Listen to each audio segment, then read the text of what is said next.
Define parameters of program. Olá, eu sou Márcio Araújo, voz do Cristóbal Cris Rios. E você está ouvindo um podcast da Rede Track Brasilis.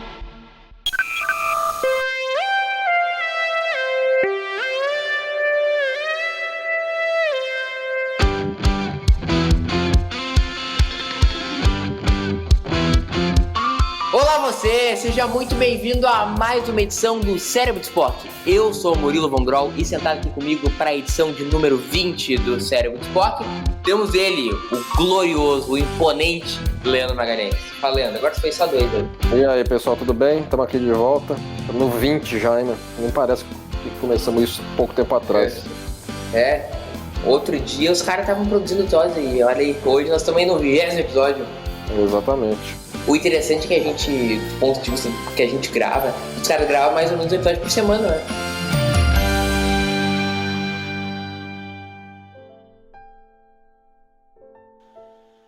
A gente tá com um ritmo bom. Nós estamos no ritmo, obviamente não no trabalho, estou fazendo o comparativo. Tudo bem contigo? Perfeito. Tudo ótimo. Que episódio nós vamos falar hoje, Leandro? Bom, hoje estamos aqui com Court Marshall, com a história de Don, pelo Don, como é que chama o nome dele? Mankiewicz, né? E o roteiro também é de Don Mankiewicz e do Steven Karabastos também. Tem uma história boa por trás. Tem uma história boa por trás desse crédito compartilhado aqui, né? Dirigido pelo Mark Daniels. Mais um dos 800 mil, né? Exibição original em 2 de fevereiro de 1967. Como? 2 de fevereiro de 67. Vamos lá então, 2 de fevereiro de 67. Vamos então pra cima, vamos começar a ver o episódio. Então aqui tá em pausa, né? Todo mundo aí em casa também tá em pausa pra sincronizar. Você faz a contagem regressiva pra gente dar play. 1, 2, 3 e play. Então a gente tá com a Enterprise aqui em órbita. Essa cena aqui, ela ganhou bem na remasterização, porque ela mostra os danos da Enterprise nessa tomada que tá passando a câmera agora, né? E as naves em órbita da base estelar também.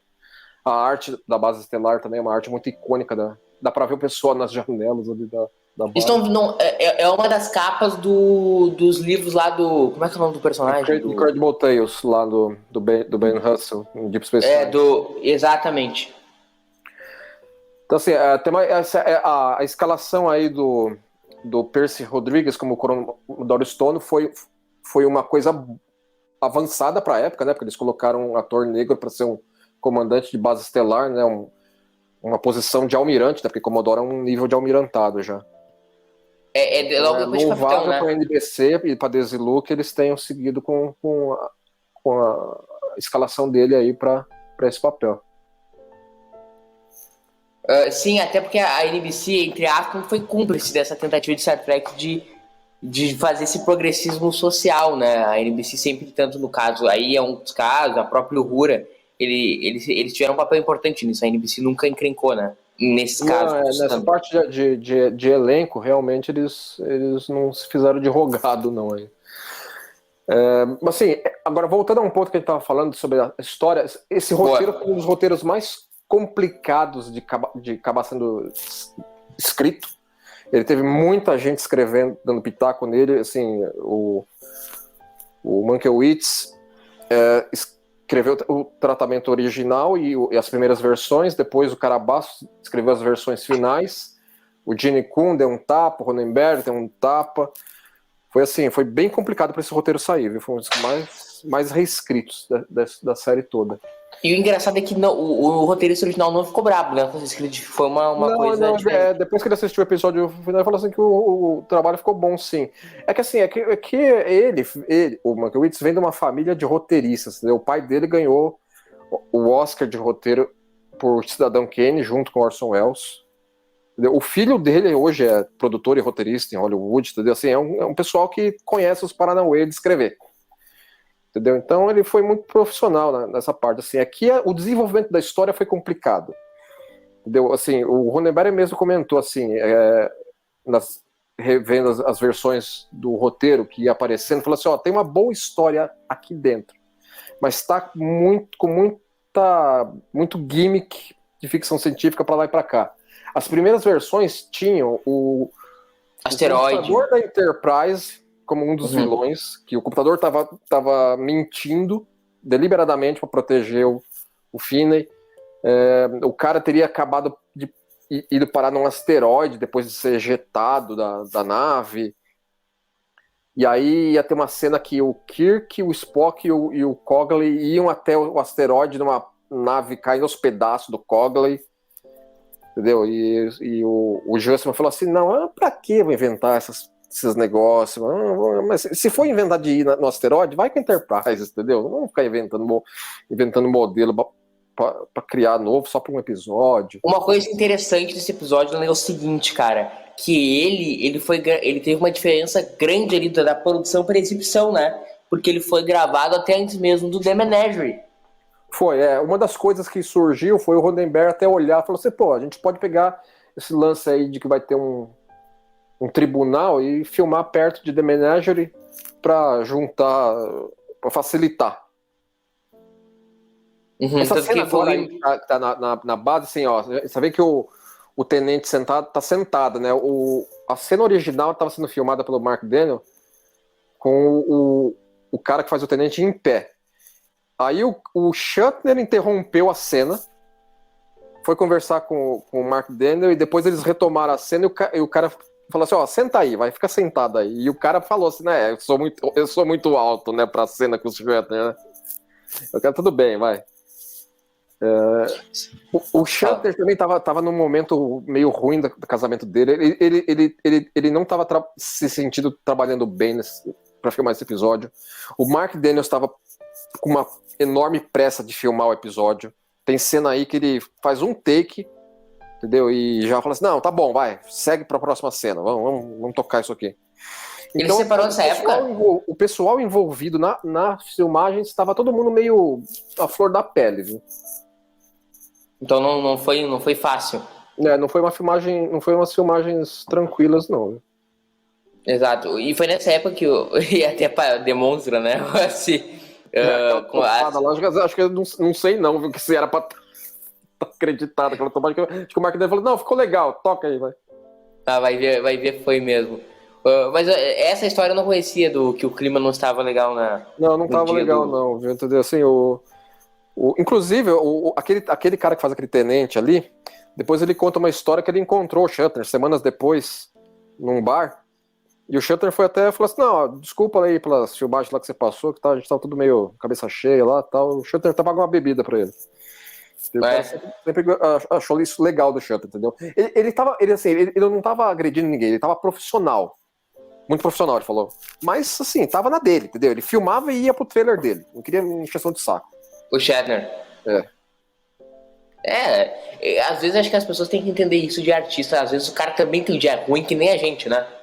Não aceitam, exato. Que assim, esse cara comentando assim, ele veio como extra, né? E o Shatner era o principal da série, entendeu? Então todo dia, 12 horas de trabalho, final de semana você passava lendo roteiro, entendeu? Então você, assim, começa a cobrar, né? A fatura. A vida nessa época, principalmente de ator de série, era muito diferente do ator de filme, né? Era mais intensa, entendeu? Televisão tinha temporadas, era comum, temporada de 20, 30 episódios, entendeu? Eu vejo, não sei se você já viu isso, acho que o Nimoy, que conta no Companion de Kennedy, que é o seguinte, né, que quando ele foi gravar o Unification com o personagem, ele falou que ele tomou um susto, né, que ele lembrou como era gravar porque os filmes eram gravados em marcha lenta, né? Era um a série, né? E que a série ele começou a gravar num ritmo enlouquecedor, né? O episódio. E aí acabou acontecendo. Ele acabou lembrando. E é verdade, né? Sim, exatamente. Entendeu? Assim, então o ritmo de gravação já era rápido, entendeu? E aí o Daniels ainda quis empenhar mais velocidade ainda nesse em particular aí, porque ele foi dirigir The Menagerie logo depois, né? Em sequência. Sem preparo até. Exato, foi durante as gravações desse episódio que o Roddenberry e o Kuhn propuseram, né? Sim, exatamente. Mas eu acho que o produto final ficou bom. Eu acho que esse episódio, Leandro, ele talvez seja um dos maiores retratos da mensagem Star Trek, pelo menos nessa época. do lance humanista, né, de Star Trek. Acho que assim, uma das coisas que o Ronenberg criticou o roteiro original do Mankiewicz até foi assim, que ele colocava, ele estava muito pessimista, colocando todo mundo dependendo de computador, só o Cogley como o boomer que olha para as máquinas e fala assim, não, isso aí não vale nada. E ele pediu, né, falou assim, vamos dar uma melhorada aí no otimismo que a gente tem para essa série, entendeu? Porque senão tá muito estranho. Então isso foi retrabalhado muitas vezes, entendeu? Tiraram o computador de ser o vilão da história, entendeu? Deram uma enxugada aí, porque tinha muito gimmick de ficção científica atrapalhando a história que no frigir dos ovos, uma boa história de julgamento sempre agrega, dá boas histórias, mas tinha muito penduricalho no roteiro, que estava atrapalhando isso. Eu acho que alguns continuaram. Porque, por exemplo, o pessoal tá desnecessariamente hostil ao Kirk. Entendeu? Ninguém tá dando um pingo de benefício de dúvida pro cara, por causa que tá todo mundo se pegando nos registros da... Tipo assim, eles não cogitam confiar na palavra do Kirk, né? Não. Entendeu? Inclusive... assim, tudo bem, ok, a gente vai encontrar mais pra frente no episódio que tem registro visual adulterado, mas ninguém cogita essa possibilidade, não, tá lá e ponto final, você vai pra cadeia quase já. Exato, eles não como ele diria Gilmar Mendes, não teve o devido processo legal, né? Ok, entendeu? Assim, você tem 50 minutos para desenvolver uma história que precisaria de mais tempo para ser desenvolvida. Acho que drama de courtroom, né? Precisa de um tempo. Esse episódio acho que ganharia se fosse duplo. Eu acho que hoje em dia, se fosse uma série de jornada da Era Berman, esse episódio teria sido duplo. Seria ser duplo. É que ele não tem ação para ser duplo, né, cara? Ele não tem o cliffhanger. Uma coisa que a NBC reclamou. Exato, isso quer dizer. Quando a NBC recebeu o roteiro desse episódio, o cara da NBC... Ele recebeu atrasado. Ele ligou pro Kuhn e falou assim, eu sei que esse roteiro aí começou antes de você estar na série, Kuhn, mas evitem fazer isso, entendeu? Porque a gente não recebeu outline nenhum, já recebemos o roteiro e vocês estão praticamente começando a filmar. Então, assim, então complica, entendeu? E eles lamentaram, só tem ação no final. Entendeu? E pra NBC, os caras não queriam coisa cerebral demais, os caras queriam pancadaria, entendeu? Eles falaram, o roteiro não é mau, mas... Cerebral demais foi a definição deles. Pra NBC foi isso que ressoou, entendeu? Exato, e porque, querendo ou não, era uma série que passava esse dia que passava nas quintas da noite. Eu acho uma graça esse drink dela aí, nas capas que estão em Miami, né? Esse coquetelzinho com guarda-chuvinha aí, né? Exato. E aí deixa com aquele já teve uma affair com a moça, né? Originalmente o promotor não era pra ser ela, era pra ser um homem nos primeiros tratamentos. Era uma dupla de advogados? Era uma dupla de advogados, era Cogley pai e Cogley filho. Exato, que é uma coisa comum, né? Eles colocaram num personagem só. O Cogley era pra ser mais rococó ainda, mais boomer ainda. Entendeu? Eu gosto dele. Ia estar usando. Vários deles comentaram, falaram assim, tá exagerado o personagem. O cara é muito ranzinza, muito... Assim, ele usava terno, parecia um terno dos anos 50 dos Estados Unidos. Não dá, né? Tem que botar uma roupa futurista. Tudo bem, é uma roupa futurista, modelo antigo deles, mas tem que ser futurista. Assim, então deram uma suavizada no personagem ao longo das escritas. Mas eu acho que é um bom personagem, voltando ao que eu tava falando desde o começo. Eu acho que esse episódio, Leandro, ele traz um pouco do que é o espírito do Star Trek, pelo menos nesse começo. E aí, já entrando num tema controverso, eu vou te perguntar, Leandro. A mensagem de Court Marshall conflita com a mensagem de Picard? Em que sentido? Todos, né? Porque o que diz Court Marshall? A máquina nunca será o homem. Nesse sentido, enquanto eu tava revendo esse episódio no domingo, eu pensei um pouco no Measure of a Man. Porque tem uma fala que o Cogley fala, que uma máquina nunca vai ter Os direitos. os direitos de um homem, entendeu? Assim, então, isso me ressoou no caso do episódio do Mesura Famen. É um episódio, foi interessante você citar isso, porque esse é um daqueles meus 12 episódios que eu só revi agora. Eu vi nos anos 80 e revi domingo e tô vendo agora de novo. Não, esse é um dos episódios que eu mais reassisti, cara. Eu sempre tive uma paixão por esse episódio. Eu sempre, assim, eu preciso mais umas 30 vezes na minha vida. Sim, sim. Enfim, acho que é da minha lista de 12 que eu não vejo desde os anos 80, acho que ele é um dos melhores, vamos dizer assim. Mas enfim, continua o que tu tava falando do lance da mensagem.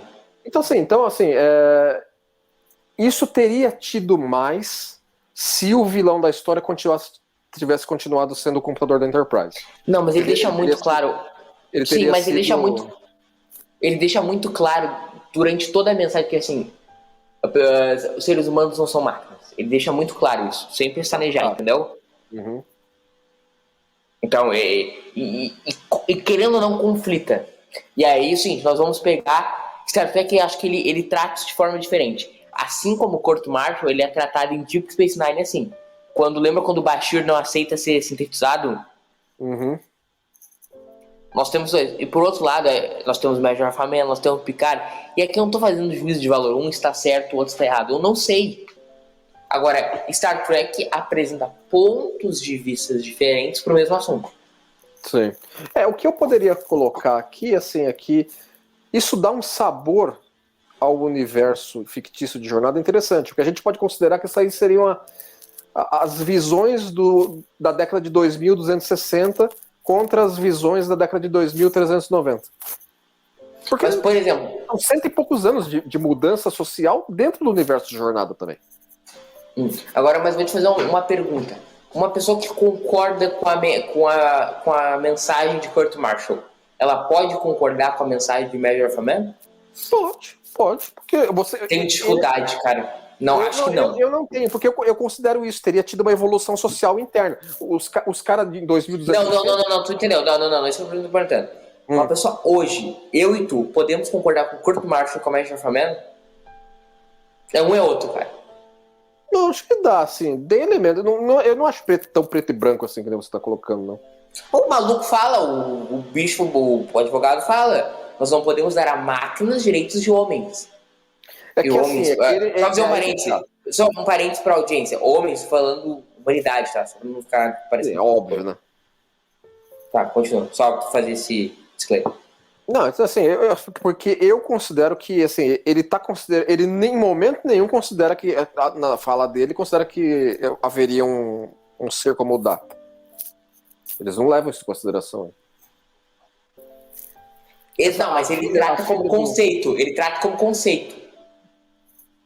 O negócio é conceitual, Leandro. Entendeu? Eu não tô concordando com você, não. Eu acho que dá pra considerar elementos válidos nos dois episódios, sim. Não, concordo, elementos válidos sim. Eu tô falando no ponto de vista geral da questão, entendeu? Ele trata como conceito quando o McCoy vai e vê o bicho do Spock falhar lá, o episódio trata como uma coisa conceitual, entendeu? Sei. Essa cena aí, ela estabelece bastante coisas, né? Ela estabelece o número de série deles, ela estabelece certas medalhas que eles já ganharam. Frota Estelar, comando da frota. Foi o primeiro uso do uniforme de gala deles, porque a gente viu em The Menagerie antes, mas aí foi o primeiro uso filmado. Que é muito bonito, diga-se de passagem. Eu só acho essas medalhinhas. A medalhinha. O kit de medalhas do Spock eu acho que tá legal. Os demais fica meio uso aleatório. Eu nunca concordei muito. Ó, tá vendo? Fica meio jogado no uniforme. Mas ok, entendeu? O do Spock também parece um Delta. O do Spock tá bem arrumadinho, entendeu? Mas os dos demais oficiais, não, tá tudo zoado. Eu acho muito bonito esse vestido. É o vestido de serviço dela, normal. Não, mas é de gala, né, Leandro? Você é de gala? A gola dela tem um douradinho ali em comparação às outras, mas fora isso. Cara, eu acho a atriz que faz a filha do cara aí, eu acho de um canastrão. É um negócio bizarro.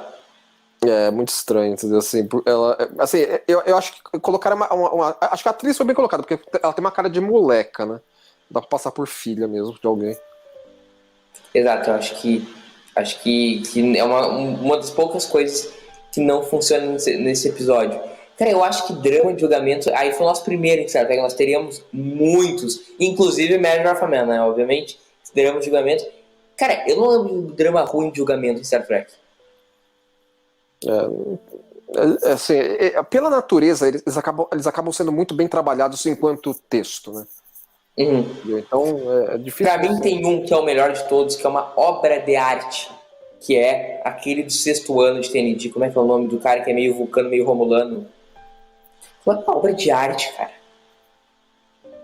Essas cenas aí que, assim, por exemplo, que colocam o Cogley que, pra não fazer perguntas às testemunhas, eu nunca concordei demais com isso. Eu entendo que é meio que também pra não alongar demais, entendeu? Mas, assim, passa um... Não é descaso, entendeu? Mas... Essa mulher é meio estranha, né? Como? Essa mulher é meio estranha, né? Acho que nunca tinha tido uma tripulante asiática mostrada. Não, peraí, não é isso que eu tô falando. Não, é isso que... não vou dizer asiático. Tinha o Sulu. Não, claro, entendeu? Claro. Não, mas não é asiático. Sim, isso foi uma Acho que coisa... o penteado dela não ornou bem.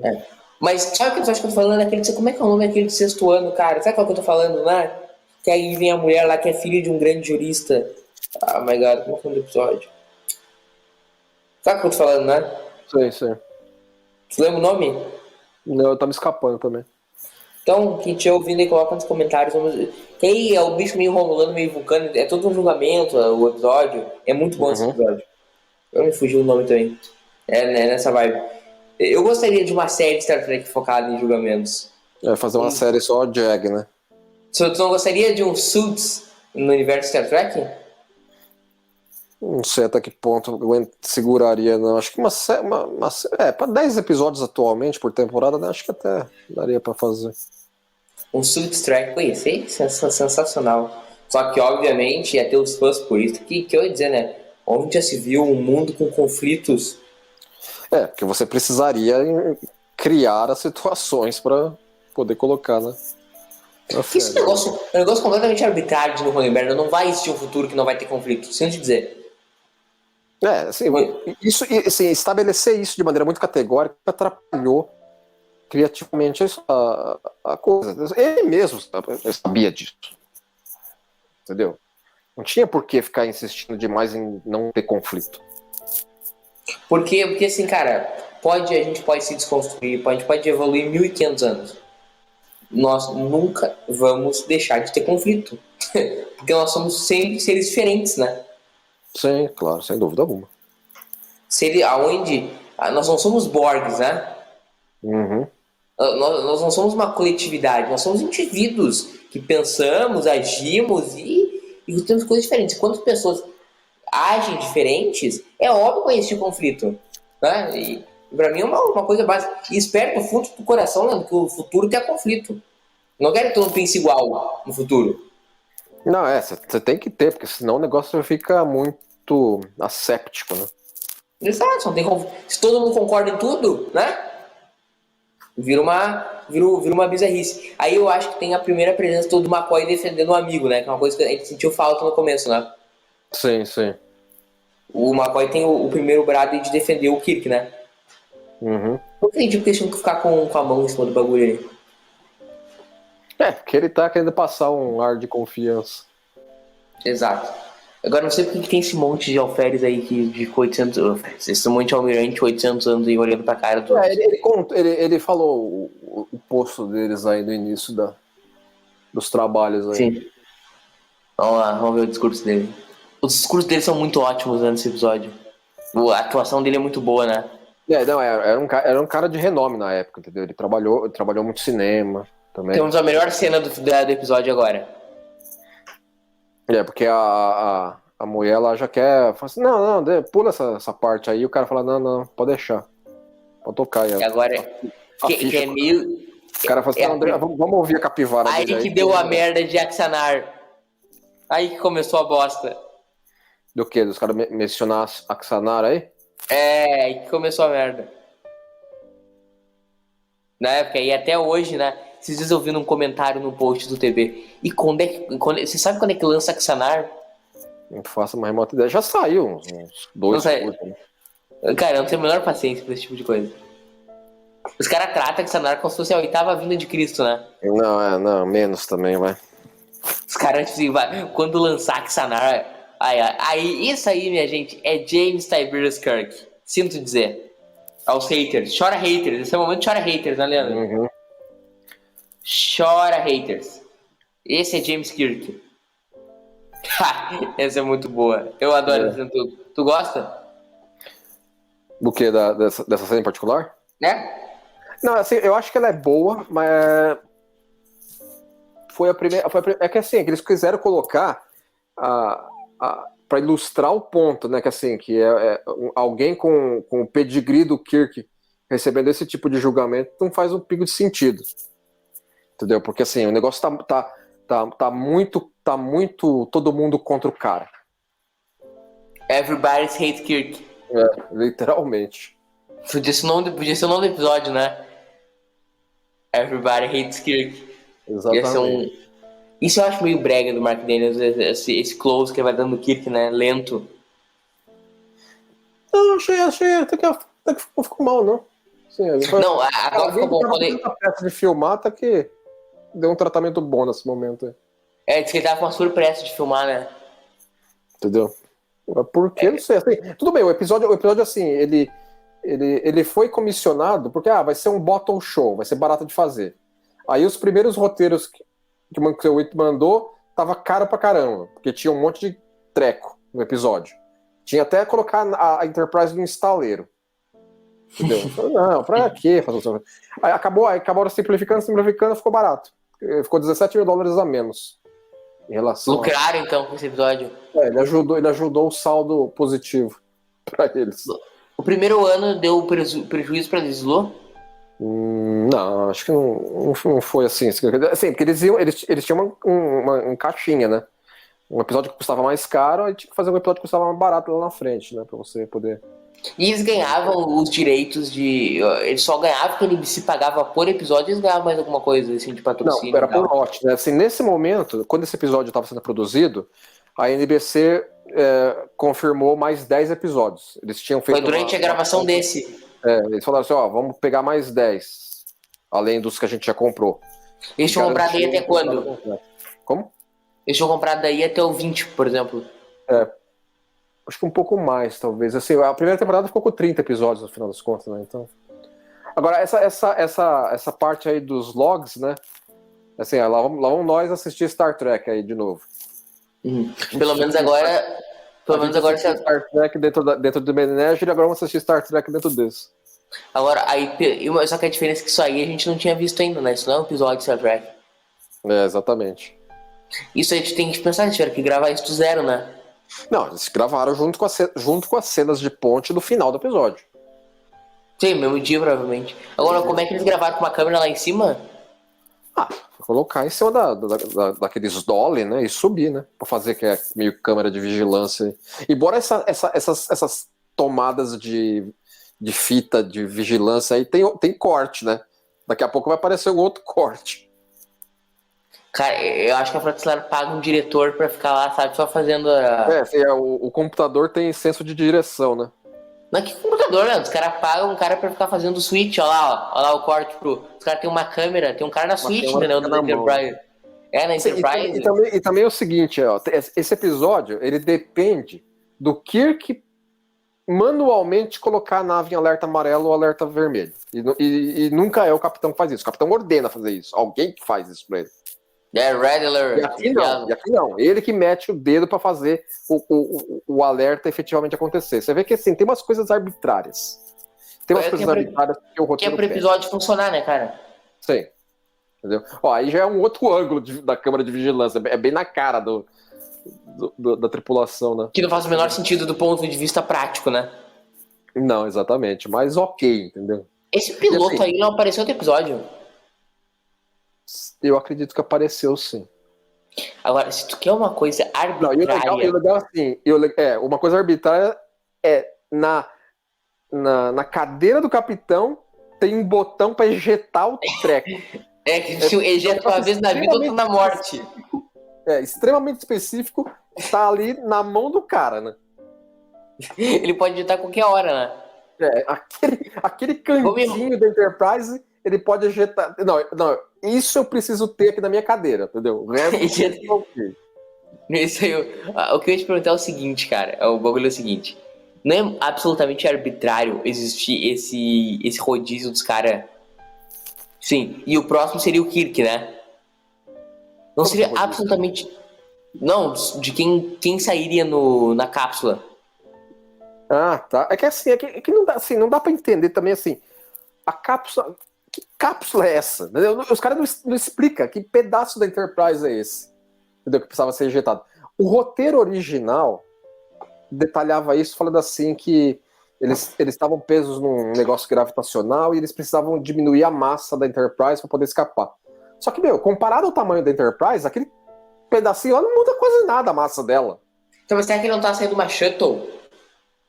Não, era na lateral do casco da nave, você não viu no começo do episódio?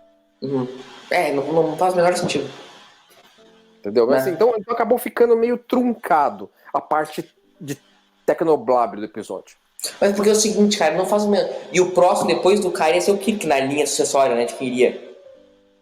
De estar ali naquele cantinho? Sim. Não necessariamente. O episódio não diz isso, Não, assim, qual era a função? Tudo bem, o Finney estava naquele pod. Mas qual era a função do Finney estar naquele pod? O episódio não explica isso de maneira clara. Não, ele não disse que tinha uma linha, ou eu que tô maconhando tal. Não. O que o Kirk e depois o Spock falaram é que assim, era o turno do cara de estar lá. Ah, isso, verdade. Entendeu? Mas o que é que ele tava fazendo lá? Pra que servia aquele canto da Enterprise? Ninguém fala. Será que não fica um cara ali de plantão que se dá uma merda? E por que aquele lá? Por que ele não abriu o hangar e ejetou as naves auxiliar pra fora, pra diminuir a massa da nave, então? Junta numa merda tão grande, né? Entendeu? Enfim, Eles estavam todos desesperados? Enfim, entendeu? Assim, não. Se você for seguir baseado no que o Michael Yates escreveu no roteiro original, era pra diminuir a massa da nave. Mas o que tá no final? Não deixa claro. Não deixa claro. Tudo bem, precisava ejetar aquele negócio lá. Precisava ejetar aquele negócio lá pra salvar a nave. Mas o que aquele negócio era em particular? Ficou meio dito por não dito. O que estava enfrentando, tu disse? Será que estava passando por um vórtex? Eles falam, né? Que era uma tempestade, não sei o quê. O clássico tempestade iônica. Lógico. O que é Star Trek sem as suas tempestades iônicas, né? É que nem aquele episódio de Voyager, que é aquele lá que o Chakotay e a Janeway tem que ficar naquele planetinha. Chakotay não, Leandro. Chatokai. Então. E aí, assim, eles estão lá morando lá, porque a Voyager teve que ir embora. Aí tem uma hora lá que começa a chover, dá uma tempestade. E aí eles já falam, acho que é a Janeway que fala, tá tendo uma tempestade de plasma. Vamos pra cá, vamos entrar na barraquinha. Por que tem que ser uma tempestade de plasma? Pode ser uma tempestade de raio e água normal, pô. Não, tem que ser. Voyager, principalmente, sempre tem que ter o Tecnobabble. Né? Porque senão. Tem que sempre ter o Tecnobabble. Mas quer dizer o seguinte: tempestade iônica pra Enterprise é tipo nós na 112, entendeu? Uhum.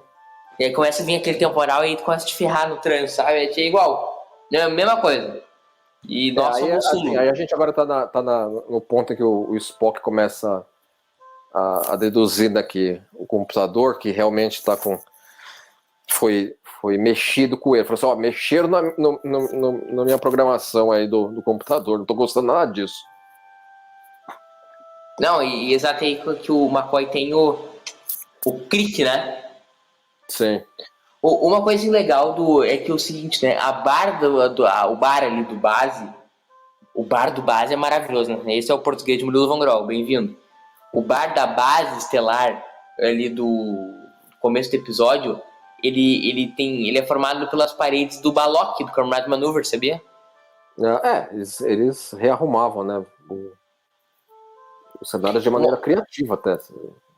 Uma outra coisa muito curiosa desse episódio, que a gente poucas vezes acho que até a gente nem citou ainda nenhum dos nossos podcasts, é que esse é o último episódio, foi um dos últimos a usar o termo vulcaniano, né? Que no original como é que é? Vulcanian, né? Que eu acho que eles usaram. Isso, vulcanian. O legal é aquela porta com dobradiça que eles passam, né? Os caras usaram uma porta normal, né? E aí, por que que o... E sabe o que mudou? O quê? De vulcaniano pra vulcano? Fala. Seguinte, eu vou ler as aspas do Nimoy, tá? Em sem depoimentos, Spock se refere como vulcaniano e preciso admitir que fico desconfortável com isso agora. Spock é um vulcano e Spock é um vulcano e logo é meio vulcano. Somos americanos e não americanianos. Tem seu sentido. Porque fica meio ridículo, né?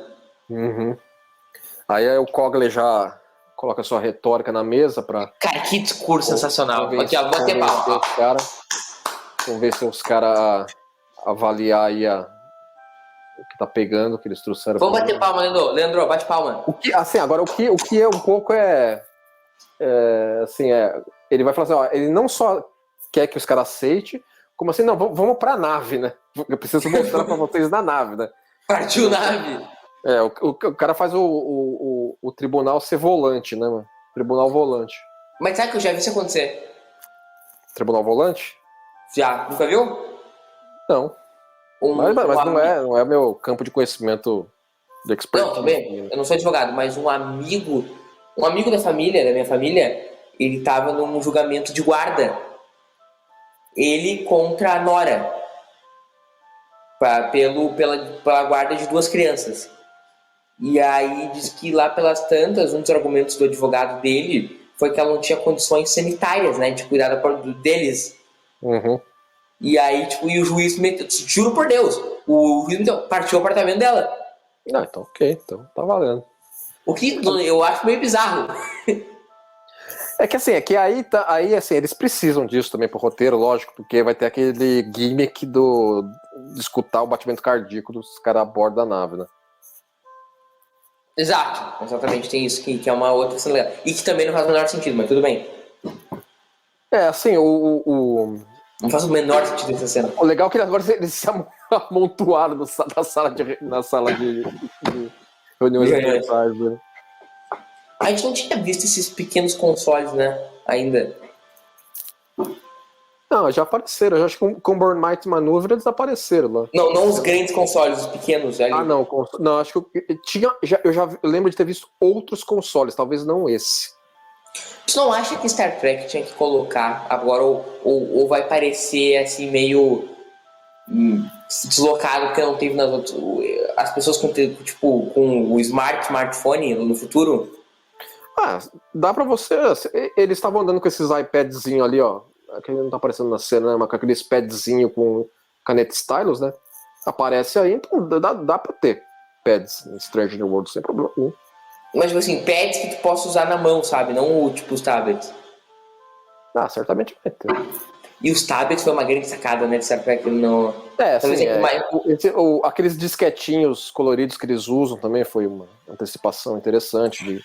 Isso é engraçado de como as gerações reagem, né? Eu assisti a TOS pela primeira vez em 2014. Tu foi em? 82, 81, 82, 83. Sabe qual foi o meu nível de surpresa com os tablets? 0. Não, você aceitou o negócio por padrão. Eu não tinha percebido como uma grande coisa, entendeu? Sim, você interpretou como um elemento do dia a dia dos malucos lá e acabou. Exato, e a pergunta é a seguinte: o que eu vejo aí, obviamente não na Enterprise viajar na velocidade da luz, agora, o que tu acha que me surpreendeu do ponto de vista prático de TOS? Ou de TNG? Você já está ambientado num negócio de tecnologia que não é que não se surpreende, mas você aceita na ambientação retratada, você considera que aqueles elementos são naturais. Esse corte é bizarro, meu Deus. Porque agora, pessoal, tem uma cadeira pra promotora lá também, botaram uma cadeira onde normalmente não tem cadeira na ponte, né? Não, agora reuniram todo mundo, se aglomerou na ponte. Agora vamos mandar todo mundo pra fora da nave, né? 400 negros Isso é bizarro. São expulsos da nave em 3 minutos, né, mano? A evacuação mais rápida da história, né? Porque só fica eles na nave com 400 caras. Mas é que eles estão no estaleiro, né? Não, a Enterprise tá orbitando a base estelar, o planeta Tem onde a base certeza? estelar tá. Ah, então pode racionalizar que eles colocaram no estaleiro? Ah, não, ele fala. Não, apareceu agora há pouco aí, ela orbitando normalmente o planeta. Não, ele falou. Ele falou, acabou de falar a órbita por inércia. Olha lá. Isso. Ela não tá numa doca seca. Tá, me desculpa aí, não faz o menor sentido os caras esvaziarem a nave. Se tivesse no estaleiro. Do shuttle e teleporte, né? Não, desculpa. Isso aí não vai em pé no episódio. Porque não faz o menor sentido ficar com uma nave orbitando e tu conseguir tirar todo mundo, né? Deve levar um tempo, né? Não, e nem levar, não faz sentido ter tirado as pessoas com a nave em órbita. É um perigo, né? Dá uma bosta aí. Não, assim, isso eles fazem porque é pra ter a bomba relógio do final do episódio. Que é o Finney e o Kirk se pegando na engenharia e a nave correndo o risco da órbita ficar decaída e ela se acabar. Muito canastrão do Almirante, né? Muitos novelas da Record, né? Da série da Record. Sabe que eu tinha um amigo meu, cara, que tinha um blog. O nome do blog é Não Morri, Fui pra Record. Só com atores que saíram da Globo e foram pra Record. Cada semana ele postava um diferente. Microfonia do Silvio aí, né? É verdade. Microfone do Silvio Santos. Maô é. Faltou o Silvio Santos aparecer ali. Inclusive não faz o menor sentido colocar. E aí, Leandro, não faz o menor sentido do ponto científico, né, cara? Essas tiradas de coração aí. É pra ter o drama do não, eu sei, mas não faz sentido. Mas não faz o menor sentido.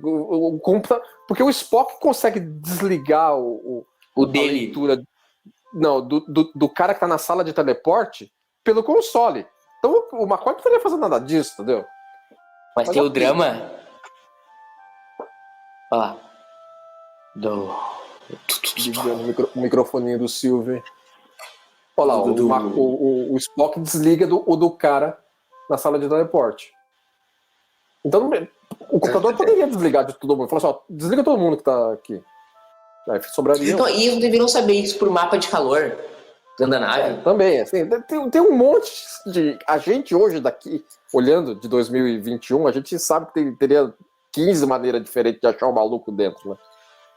Assim, as Forças Armadas Americanas hoje têm tecnologia de mapa de calor, né? Eu não sei. Não, claro, tem, mas eu não sei se conseguiria fazer uma aplicação equivalente a essa aí. Inclusive, por exemplo, depois que o nessa época deveriam. Depois que o Kirk vai procurar o Finney na engenharia e acha ele e começa o pau, alguém podia ter muito bem ido na sala de teleporte e falar, ó, teleporta o cara lá pra cadeia. Entendeu? Exato, fica todo mundo esperando ele, né? Vamos ver o que vai dar. Todo mundo esperando a briga terminar, né? Só falta servir um cafezinho aí, né? Assim, eu acho legal também que e aí, vamos esperar o Kirk descobriram que tem mais alguém na nave. Todo mundo já assume automaticamente que é o Finney. Não precisa ir ver, entendeu? Não, o Kirk vai com uma arma, né? Lógico, ele assume como assim, não pode ser um cara que ficou dormindo. Cara. Pode ser um cara que ficou dormindo, né? Vai o Kirk lá, não pode mandar. Tudo bem. Assim, tudo bem, agora manda voltar a equipe de segurança da Enterprise que desembarcou, manda embarcar eles de novo e vai lá com 10 negros lá pegar o cara. E o Spock, porque foi todo mundo irado, podia ter Spock junto, o piloto junto, né? Dá um apoio moral, pelo menos, né? Todo mundo ouvindo a narração é da briga. Agora, os caras cooperaram a trilha de comentários da trilha. Eles usaram quase um dia inteiro pra filmar essa briga. E o Mark Daniels usou os dublês ao ponto de que, assim, tem cena, tem hora que dá pra ver que é direitinho que não são eles, né? Que são os dublês. Uhum. Ele claro abusou que, assim, muito lógico, a gente hoje olhando aqui em HD, entendeu? Uma televisão enorme, conseguimos ver isso melhor do que o pessoal assistindo nos anos 60, entendeu? Mas tem cena que dá pra ver muitas vezes em preto e branco. Não é o Kirk. Tem essa também, cada vez em preto e branco. Hein? Você vê muitas vezes em preto e branco. Eu não julgo eles por esse ponto, porque a gente não pode julgar eles, não tá fazendo um produto pro streaming de 2021, né? Não, claro, entendeu? Que hoje nós conseguimos ver, mas na época os caras passaram batido, lógico. Eu gosto muito da direção do Mark Daniels nessa cena. Ele vai... Esse cara tem cara de cachaceiro, né? E assim, a história por trás do cara é que o cara ficou com a carreira comprometida porque se ferrou lá atrás, né? Graças a um relatório escrito pelo Alferes Kirk, né? Quando o Kirk era Lower Deck. Cara, esse cara tem muito cara de cachaceiro. Meu Deus. E a Muito roupa ficou meio nóia. curta nele, né? Uhum. Ele tá meio grande pra essa roupa, né? Olha lá Já como tá sabotou a bravo. nave, já chutou o pau da barraca, já, né? E ninguém viu. Não, Agora vamos descobrir. Olha lá, descobriu. Agora sim, agora tem a contagem regressiva. Então o Kirk tem que conseguir dar um sossega-leão no maluco a tempo bastante para conseguir fazer reparos que a nave precisa. Enquanto isso, fica todo lá na ponte contando fofoca. Exatamente. Os caras ficam todos esperando o Kirk terminar. Porque que não vai o Spock ou algum outro maluco no tubo Jeffries lá e consertar o negócio enquanto eles estão brigando? Não, tem que esperar o Kiko terminar a briga. Eles ficam lá. Se vontade de servir o cafezinho, uma roda de chimarrão, né? Vai lá a Randy esquentar o café com o Phaser de novo. Esquentar café com o Phaser é um negócio maravilhoso. Olha lá, todo mundo ouvindo a trilha de Aí, tipo, sabe o canal Combate que a Enterprise comprou na época de Arena? É. Aí só que aí é Combate versão áudio. Não, pela cara deles, eles estão assistindo pela view screen principal da Enterprise. Verdade. Não, aí é que eles já tinham assinado o canal Combate pra Arena e já tinham mantido, né, o pay-per-view. Aí já podia assistir outras brigas, como essa, né? Agora nada vai superar a reação do McCoy e do Spock olhando, as caras e bocas do McCoy e do Spock olhando o Kirk contra o Gorn, né? Exatamente, né? Tava bem divertido. Cara, deu um caos, alegrou a noite, né? Alegrou a noite do pessoal. Esse ator também é mais um dos canastrões desse episódio, né? Mas era uma figurinha carimbada da televisão na época. Ele trabalhou muito naquela...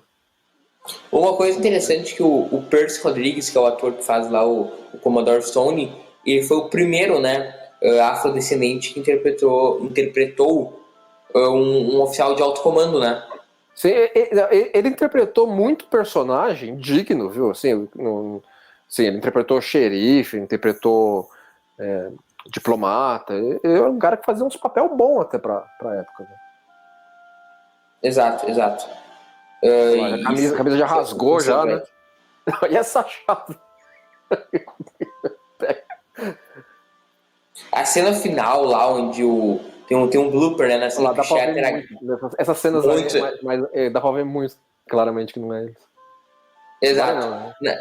Na cena final ali, que o Shatner agarra o Marshall e dá um arrancou muito, sabe? Ficou muito engraçado na versão de gravação, né? Uhum. Não, agora ele vai tirar o gato aí que o Finney fez aí na... Gatonete. Resolver o que poderia ser instalador na Sky, né? Todo mundo aí. Será que tem aula na academia disso? Tipo, como se der merda, como trocar o fiozinho? Com certeza, né? Tem que ter, né? Agora não faz o menor sentido o que ele tá fazendo aí, então balançar a nave, né? Puxando os cabos, entendeu? Resolveu o problema já, pronto. Acabou o problema. Podia ter sido alguém feito certo tão fácil, né? Podia ter alguém decidido feito isso. Olha lá. Estamos chegando no fim do episódio, né, Leandro? Já toma conta ali do console para resolver o problema da órbita aí. Que é a Terra, o planeta, né? Não é a Terra. É um planeta. Eu sei, mas parece. Não, eu sei. Não, eles meteram aí um Matte Painting na versão original. Essa remasterizada eles meteram um classe M genérico. Eu sei que não é a Terra. Eles não vão à Terra em momento nenhum durante a série. A Terra atual, né, deles. Só na do passado. Mas é porque eles estavam numa missão em espaço profundo, né? Não teria como isso. Seria bizarro voltar à Terra. Era considerado espaço profundo, né? Eles estariam muito longe de voltar à Terra.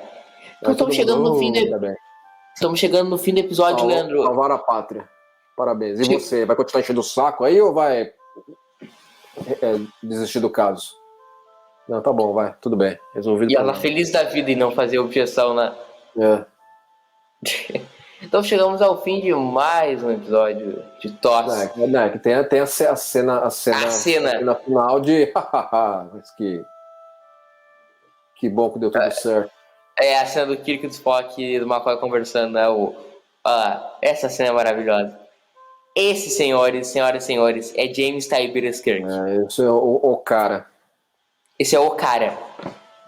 Cara, o approach dele é um negócio maravilhoso, né? É um negócio fantástico. É um negócio maravilhoso. O que tinha que estar... Manja a pinta do pilantra, né? Sabe esses cursos que vende hoje, aparecem na internet? Como conquistar uma pessoa, sabe? O Kirk, cara, se ele vendesse esse curso, velho, ele ia ficar bicho. Aí ela tá redondamente certa, né? Uma coisa que o Kirk faz direto, né? Exatamente, né? E ela.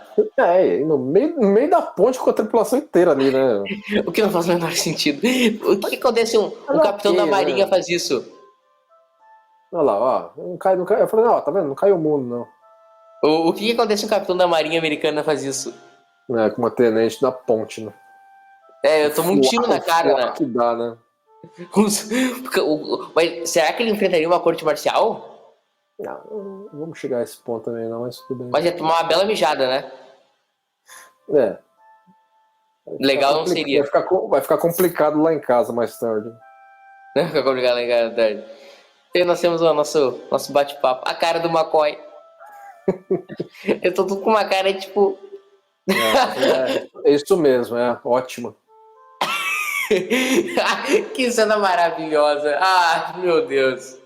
Essa cena final é uma obra de arte de Star Trek. A cara do coisa, claramente é uma ótima advogada. Coisa maravilhosa. Concordo com você, Spock. Eu concordo com você. Coisa fantástica. Assim, fantástico. Esse episódio é fantástico. Enfim, chegamos a mais um final. Episódio maravilhoso de Star Trek. Maravilhoso. Maravilhoso com M maiúsculo. Maravilhoso. De TOS. Vamos pro nosso quadro? Vamos lá. Como é que teria sido esse episódio na Kelvin Timeline? Igual. Basta a treta acontecer. Só teria uma... Não seria igual. Não seria igual. Não seria igual. Duas coisas não seriam igual. Primeiro, a gente sabe se ele conheceu o Finney na academia, ele foi em anos diferentes na academia. Claro. Então não foi. Tudo dependeria de circunstâncias que acabaram sendo mudadas, assim. Mudança pouca, mas houve, né? Assim, o ano de academia dele acabou sendo diferente. Ou seja, já acaba aí o episódio. Esse episódio não existiria naquela. Ele poderia ser escrito sobre outra circunstância. Assim, poderia ter uma outra corte marcial de alguma outra coisa, mas não não essa história não que precisa. Não, assim, eles poderiam transformar isso aqui em um filme da Kelvin. Poderiam. Agora, da forma que a gente faz esse quadro, não. Entendeu? Não, filme de alto orçamento pra ser blockbuster, não. Daria um filme bom. Não, tô dando um exemplo. Uhum. Eles poderiam fazer, se eles quisessem, construir uma nova história. Agora, do jeito que a gente fala, se simplesmente aconteceria na Kelvin, como aconteceu em TOS... Não. Você poderia ter um outro episódio, Exato. Chamado Court Martial, sobre outras circunstâncias. Exato. Enfim, chegamos mais uma fim. Muitas graças, Leandro. Mais uma vez, completando mais um aqui pra lista. Voltamos aqui a 14 dias com... Bola nas costas, Leandro. Que episódio nós voltamos? Hora Rubra? A Hora Rubra. É o único episódio que eu nunca lembro do título dele em inglês. Esse eu só sei em português. Que é um título maravilhoso, né? Hades Convir. A Hora Rubra, um título maravilhoso. Rubra. Então, muito obrigado pela participação, Leandro. Estaremos voltando aí para mais muitos episódios. Foi só 20. Faltam... 58? 58? Não, são 79? Não, faltam 59. Faltam 59. Né? 59 episódios e muito mais. Muito obrigado, Leandro. Comente no... Aí, obviamente, olha o que é o português do Murilo Von Braun, né? Comente nos comentários do post, nos siga nas redes sociais e voltamos aqui a 14 dias com mais um episódio do Cérebro Spock. Eu e o Leandrinho estaremos de volta. Muito obrigado pela audiência, até a próxima e tchau!